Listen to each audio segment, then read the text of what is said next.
All right, so number one, we're sketching an exponential function. We're supposed to identify the asymptotes and intercepts and state the domain and range. So, okay, the first thing I'm going to do is type this function into my calculator in order to plot the correct points, although technically you can figure this one out by hand, but we'll go ahead and do that on this. Okay. 1/9 times 3 raised to the x plus 2. Okay, so if you can remember just your basic exponential function, I know this one's growth because this is 3, and remember it's whatever the base is. If the base is greater than 1, then it is growth. You are multiplying by 1/9, so it's a vertical compression, and then plus 2 shifts the whole function up 2, and that is going to be your horizontal asymptote. If you want to go ahead and look at your graph according to what this should look like, I'm going to go -6 to 7 on the x-axis because that's what this has. And I'm going to go -2 to 16, just so I can see what my graph should look like. So across and then slowly increase and then all of a sudden increase quite a bit. Okay, so I'm going to go to the table and I'm going to see that at -4 it's basically at 2. At -3 it's basically at 2. At -2 it's basically at 2. At -1 it's basically at 2. At 0 it's at 2.1, so that's just a little bit more. At 1 it's at 2.3, and then at 2 it's at 3, and then at 4 it's at, 3 it's at 5, 4 it's at 11, and then 5 is 29, which is off the grid. So I know that y equals 2 is the lowest of the function is going to be approaching, it won't actually reach it, right? So I have a horizontal asymptote at y equals 2. Without the y equals, then you haven't written the equation of the horizontal asymptote, guys. And then I need to sketch my curve. So I'm going to flip this over so I can sketch it more easily. So I'll do that. So kind of follow along. Just try not to go over, go under the horizontal asymptote. It's okay. You kind of lie on top of it. Put the arrow at the end, and then we'll keep on going with this one.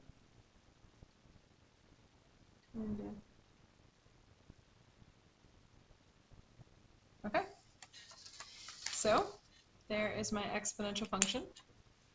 As far as domain and range go, we've got domain is left and right. Exponential functions exist for every x value, so the domain is all real numbers. Or -infinity to +infinity. And the range is low to high. The lowest this function goes is 2. It doesn't actually reach it though, so 2 to infinity. And then intercepts. So we've got x-intercepts. So as far as x-intercept, that's where you cross the x-axis. This never will, so there isn't one. Y-intercept is when x equals 0, yeah? So if x equals 0, the coordinate point using my calculator, when x equals 0, it was 2.1 repeating, which is 2 1/9, which makes sense because if I plug in x equals 0 into the original, 1/9 times 3 to the 0 plus 2, 3 to the 0 power is 1, so I've got 1/9 plus 2, which is common denominator times 9 times 9, 18/9 plus 1/9 is 19/9. So you can either put 19/9 or you can put 0 and 2.1 repeating. And there we go. Number 2, the base being raised to the x, the base is 1/2, which is less than 1, so I know this is going to be a decay function. -3 means go down 3, which means I already know that my horizontal asymptote is going to be at -30. So I'm going to put HA. Remember to tell me the type of asymptote, and then y equals -3. Y equals. Alright, again, I could just plug in some numbers and see what I get, but we're going to go ahead and use this. 1/2 raised to the x -3. I'm going to go to my table. So I know that at let's see, at negative 4 we're at 13. So at negative 4 we're at 13. 1, 2, 3, 4. At negative 3 we're at 5. At negative 3 we're at 5. At negative 2 we're at 1. At negative 1 we're at negative 1. At 0 we're at negative 2. At 1 we're at negative 2.5. Negative 2.75. And then we're just going to start getting closer and closer to negative 3. So at that point, I'm just going to put a few points back right there. Okay. And draw my curve. So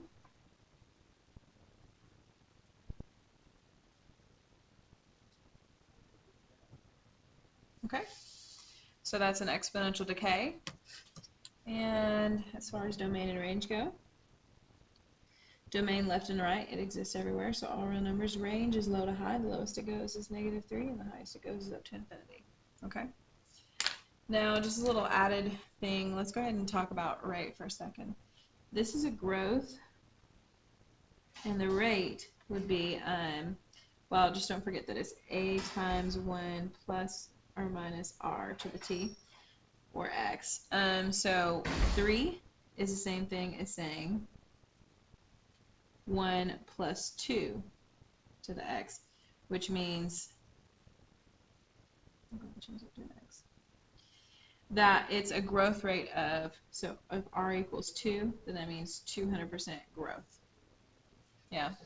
Whereas over here, you've got 1/2 to the x equals 1 minus 0.5 to the x, which means your r is a decay. It's a decay rate of 0.5 or 50% decay. Okay. Number 3 is a logarithm that we're going to graph. So I'm going to type in that function.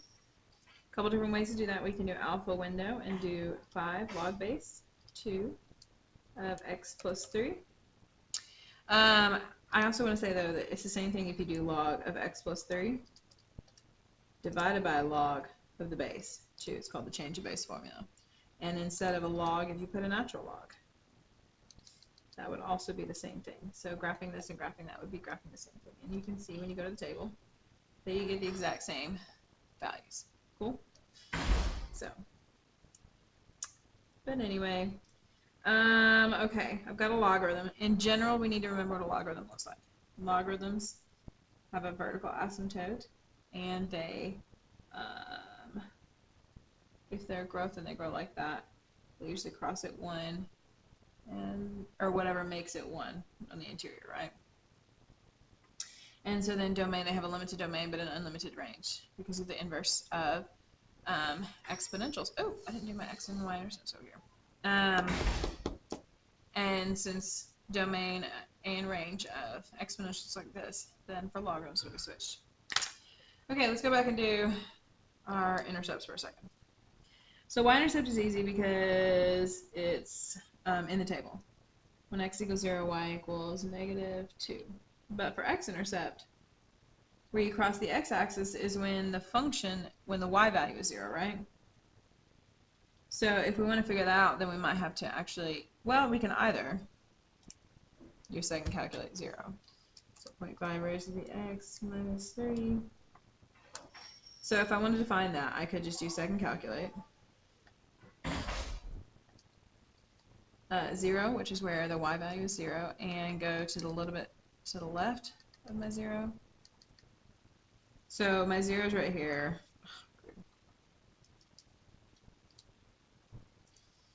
Okay, so I'm trying to find this point.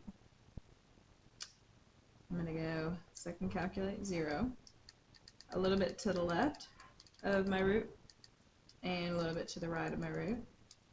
Press enter again, and you get that number, negative 1.585. But the other option is to solve. So,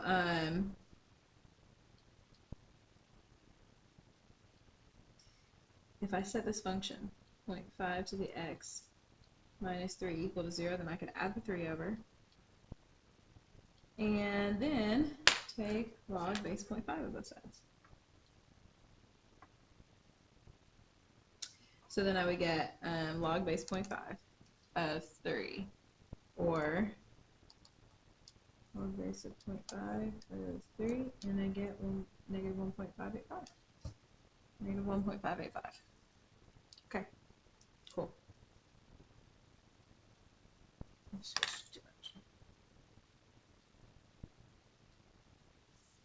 All right. So back to logarithms. Let me type that back in. Log base 2 of x plus 3. Table. Okay. So I know that my vertical asymptote occurs when I have log of 0. I don't know if you remember that, but the vertical asymptote occurs when for whatever number you plug in, you get 0, right? So it makes sense that when I plug in negative 3, that negative 3 plus 3 is 0. That's where the vertical asymptote is. Or you can say, think of it as shifting my logarithm to the left 3. So my vertical asymptote is right here.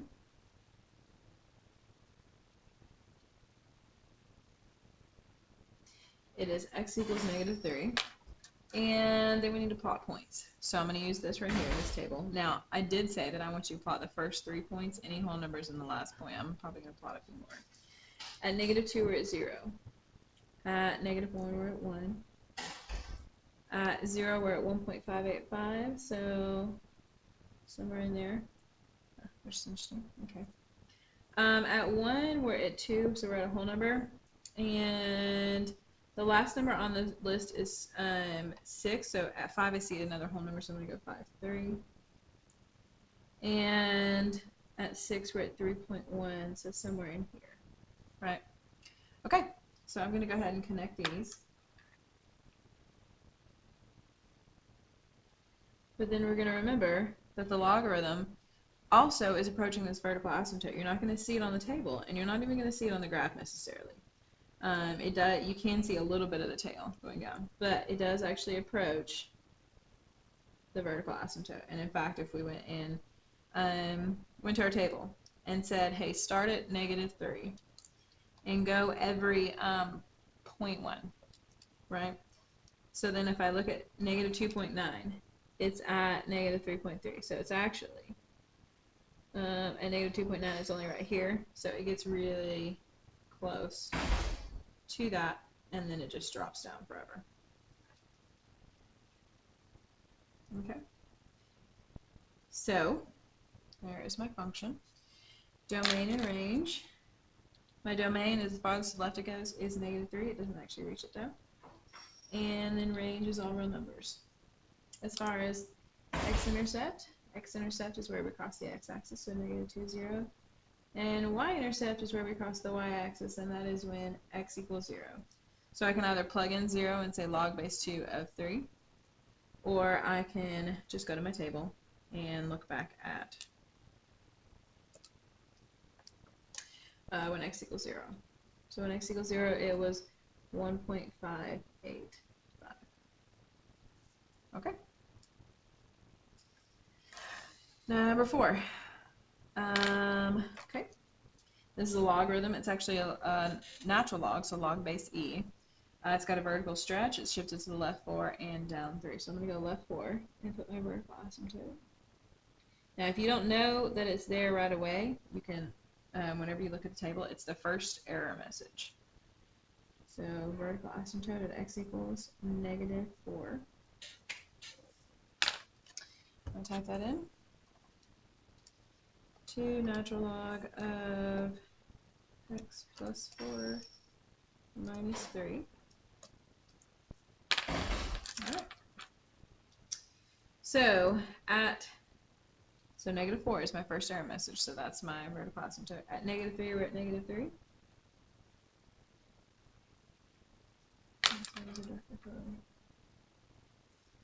At negative 2, we're at negative 1.6. So at negative 2, we're at negative 1.6, so somewhere right here. At negative 1, we're at negative 0.8. And I did say the first 3 and then any whole numbers. We're not going to have any whole numbers. I'm going to go ahead and see what it is at 6, 1.6. So personally, I'd probably graph just a few more points. I'm going to graph it at 4. 4 was 1.2, basically. 2 is 0.58, so a little bit more than half. And 0 is negative 0.22. Okay, so that's close enough.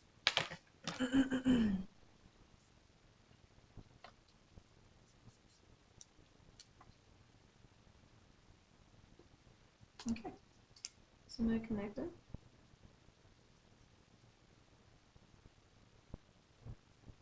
And then I'm going to make sure to go towards the vertical asymptote. When you draw this right here, make sure you don't curl back out, just like on these, make sure you don't curl back up.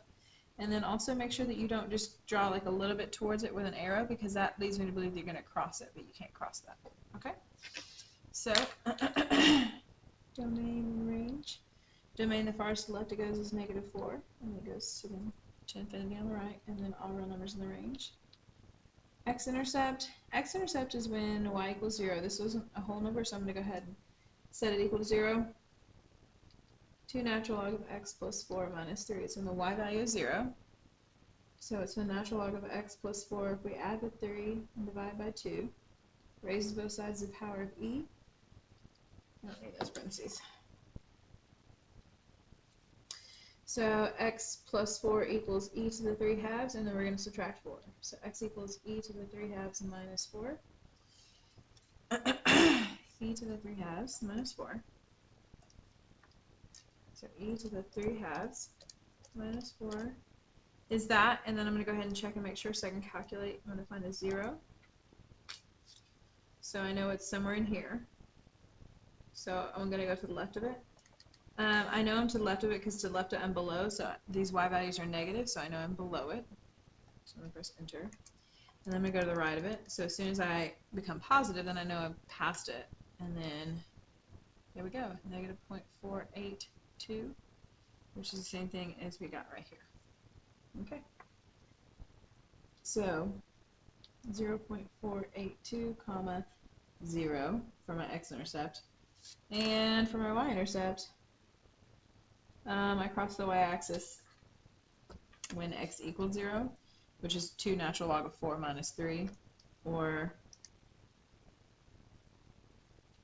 negative 0.227. Let me move that over.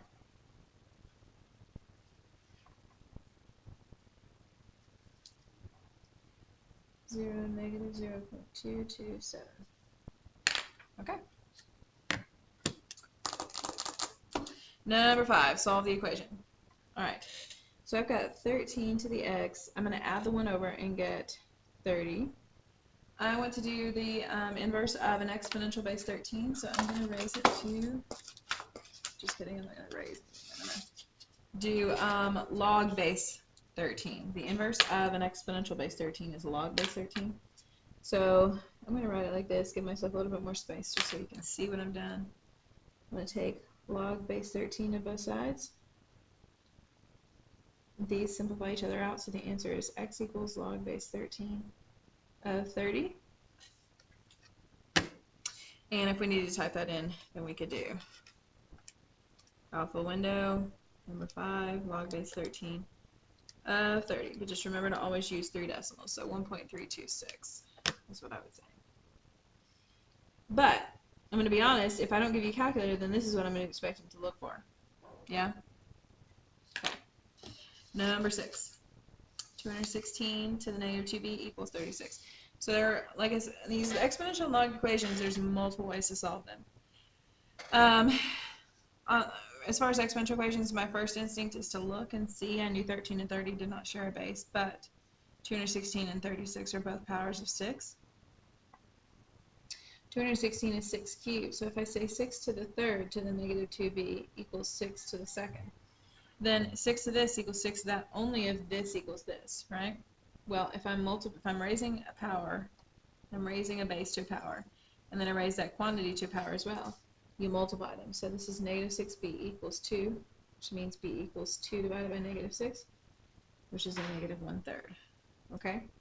So negative 1/3 is the answer I would be looking for. But you would not be wrong if you took log base 216 to both sides. So if you said 216 to the negative 2b equals 36, and you thought, well, I'm going to take log base 216 of both sides, because that's just what spoke to you. Log base 216 of 36, and then you divide it by a negative 2. So my only request would be that you'd flip the negative to the top or multiply by negative 1/2. Log base 216 of 36 is the same thing as negative 1/3. Okay? It's just harder to recognize that as the answer. Now, number 7. Okay, we've got a logarithm equation with 2 logs on one side. So I'm going to combine the 2 logarithms. They're separated by addition. I'm going to combine them using multiplication. So log base 2 of x minus 2 times x plus 4 equals 4. I am going to go ahead and multiply these out. This is x squared plus 4x minus 2x, so that's plus 2x minus 8. And at the same time, I'm going to realize that the inverse of a log base 2 is an exponential base 2. So I'm going to apply an exponential base 2 to both sides. Those cancel each other out, and I'm left with x squared plus 2x minus 8 equals 2 to the 4th, which is 16. I'm going to subtract the 16 over x squared plus 2x minus 24. So we're looking for the factors of negative 24 that add up to 2. X plus 6 and x minus 4. My answers are potentially negative 6 and positive 4. But if I plug them back in, negative 6 right here would give me negative 8 inside a logarithm, and that doesn't exist. So that one's out. And 4 minus 2 is good, and 4 plus 4 is good. So we just can't have log of a negative number or log of 0. So my answer is x equals 4. Number 8. I got 2 logs separated by addition, which means I'm going to combine them using multiplication. So log base 6 of this times this, so I'm going to go ahead and multiply that. X squared plus 9x minus x, so plus 8x, and then minus 9 equals log base 6 of 39. Well, the only way 2 logarithms equal each other is if their interiors equal each other. So we're just going to get rid of those. And then I'm going to subtract the 39 over, which leaves me with minus 48. Okay. The factors of negative 48 that add up to 8 are positive 12 and negative 4. And so my answers are potentially negative 12 and positive 4. Negative 12 doesn't work because when I plug it in I get log of a negative number, but 4 does. So my answer is just x equals 4. You cannot count on the negative answer being the one that doesn't work. Okay, you have to always assess your original expression to see if that is the case, because it's only the fact that log of a negative number does not exist. But I can plug a negative number into log and still get a positive value, which is why this logarithm and this logarithm existed over here when x values were negative, because when you plug them in, you got log of a positive number. Okay, number 9. I've got 2 logs separated by subtraction, which means I'm going to combine them using division. So log base 4 of x plus 3 divided by x plus 2 equals 3. The inverse of a log is an exponential, so exponential base 4. We're left with x plus 3 over x plus 2 equals 4 to the 3rd, which is 64. Okay, so I have division. I have an x in the denominator. I don't like it there, so I'm going to multiply by x plus 2. Those 2 go away, and I'm left with x plus 3 equals, and I'm going to go ahead and distribute my 64, 64x plus 128. Okay, we're going to subtract the 60, well, I'm going to go ahead and subtract the x over and get 63x, and I'm going to subtract the 128 over and get negative 125. And x equals negative 125 divided by 63. So when you think about this, if you did not have a calculator, my question to you is, would you know whether or not this works? So what I'm going to do is I'm going to think about what's 63 times 2. 63 times 2 is 126. So 125 divided by 63 is just under 2. A negative number, that means it's just under negative 2. So just below negative 2, if I add that to 2, will still be a positive number, which means even though the answer is negative, it does work. Okay. Number 10, log of this equals log of that, only if their interiors equal each other. So I'm going to go ahead and simplify those out and set 3x plus 4 equal to 5x plus 8. I'm going to subtract the 3x over, I'm going to subtract the 8 over, and I'm going to divide by 2. So my answer is negative 2. If I plug it in, I get 3 times negative 2, which is negative 6 plus 4. That's negative 2. Log of a negative number does not exist. So that means this is extraneous, which means there is no solution. If the only solution is extraneous, then there is no solution. Okay. On this one,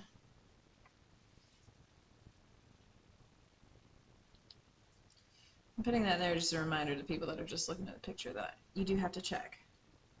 So this is about negative 1.9-ish. Okay. So on this one, okay, I've got 1/4 times 16 to the 2m minus 1 equals 64. I think what I'm going to do is I'm going to, instead of multiply by 1/4, I'm going to multiply both sides by 4.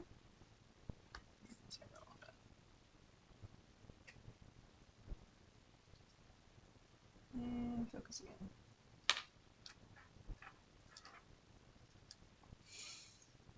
Okay, so if I multiply both sides by 4, then I'm left with, now again, that's one way to work this problem. It's not the only way. So I might show you another way in just a second.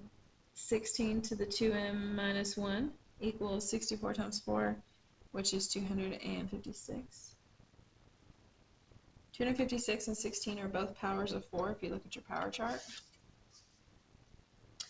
256 is 4 to the 4th and 16 is 4 squared. So I could rewrite this as 4 squared to the 2m minus 1 equals 4 to the 4th. So the only way that these two equal each other is if this power equals this power. So I'm going to distribute the 2 and say 4m minus 2 equals 4. Add the 2 and get 6, divide by 4, and get 6/4, which is 3/2. Okay. You don't really have to check exponential as far as like whether or not it'll work, because the only extraneous, the only times you get extraneous solutions is when you're working with a logarithm, because they have limited domains. Like I said, another way to work this would be to rewrite this as 4 to the negative 1. And then this is 4 squared. And then this is 4 cubed. So when you're multiplying two expressions and they have the same base, you can add their powers. So it'd be negative 1 plus 4m minus 2, because you would distribute the 2, equals 3. And so you can see how you get 4m minus 3 equals 3, 4m equals 6, and divide by 4 and you get 3/2. Alright, number 12. I've got a log set equal to a number, so I'm going to convert to an exponential.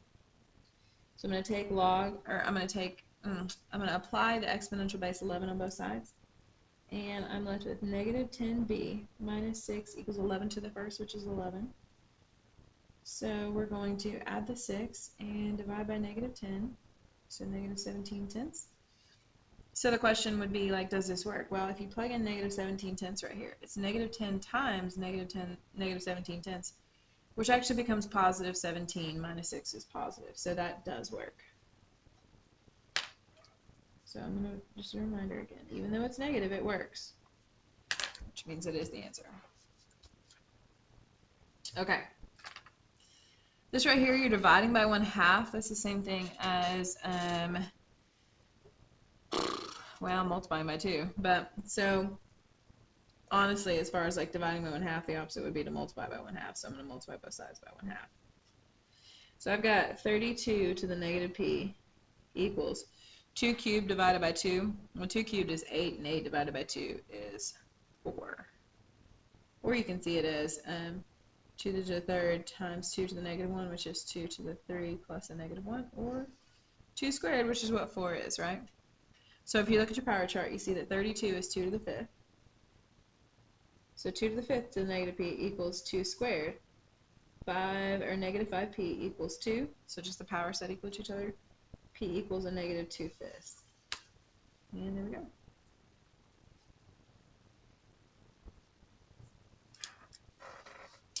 Number 14. I've got 2 logs separated by division, so I'm going to combine them using, 2 logs separated by subtraction, so I'm going to combine them using division. 6 divided by 3x equals log base 5 of 29. It's only once you have the 2 logarithms combined that you can say log of this equals log of that. The logs don't matter. Before that, you can't do that. So I'm going to go ahead and divide 6 by 3. The only reason I can do this, guys, is because this is all multiplication and division. Sometimes I have a lot of people simplifying illegally. If it was 6 over 3 plus x, nothing would simplify. But because it's multiplication, it does. You know what? I'm just going to leave it because I don't want to deal. 6 over 3x equals 29. So we're going to multiply by 3x. And so I get 6 equals 29 times 3x. So we're going to divide by, what is 29 times 3? 60, 87? No. 60 and then 27, yeah, 87. So then x equals 6 over 87. That is a positive number, so the only x that I can plug it into is 3 times that, which is still positive, so we're good.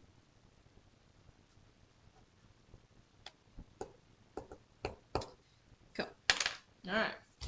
Number 15. 625, I notice, is also 5 raised to a power, so I'm going to write 5 to the 2n minus 3 equals 5 to the 4th. The only way 5 to this equals 5 to that is if this equals that. So we're going to add the 3 over and divide by 2. And that is my answer. On number 16, the only way log of this equals log of that is if this equals that. So I'm really just dealing with 8 plus 3v squared equals 4v squared minus 2v. So I'm going to get everything on the same side. And this is a larger quadratic, so I'm going to go ahead and move those over there. I'm going to subtract 3v squared and subtract 8. That leaves me with v squared minus 2v minus 8 equals 0. So I've got the factors of negative 8 that add up to negative 2, so negative 4, positive 2. So my answers are potentially 4 and negative 2. So let's check them. If I plug in a 4 right here, that's positive, so that works. If I plug in a 4 right here, it's 4 times 4 squared minus 2 times 4. 4 times 4 squared is greater than 8, so I know 4 works. Let's check negative 2. Negative 2 squared is a positive, so that works. Negative 2 squared is a positive, and when I plug in a negative 2 times negative 2 is positive, so they both work.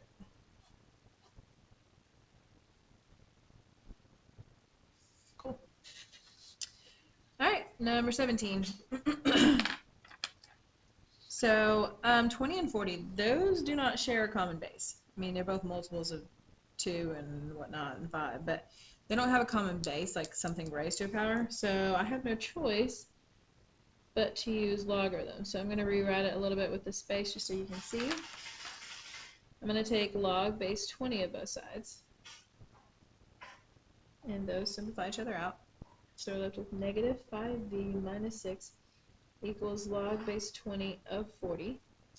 The next thing we're going to do is we're going to add the 6 over. So negative 5v equals log base 20 of 40 plus 6. Then we're going to divide by a negative 5. I do not approve of leaving a negative in the denominator, so I'm going to write this, and then I'm going to write down what I would expect you to write. Log base 20 of 40 plus 6 divided by negative 5, or negative log base 20 of 40 minus 6 divided by 5. So you float the negative to the top. You can put the negative in the front of the fraction bar, but it better be right in line with the fraction bar, because if it's a little bit above, then it looks like it's only the first term that's negative, and that would be wrong. Okay.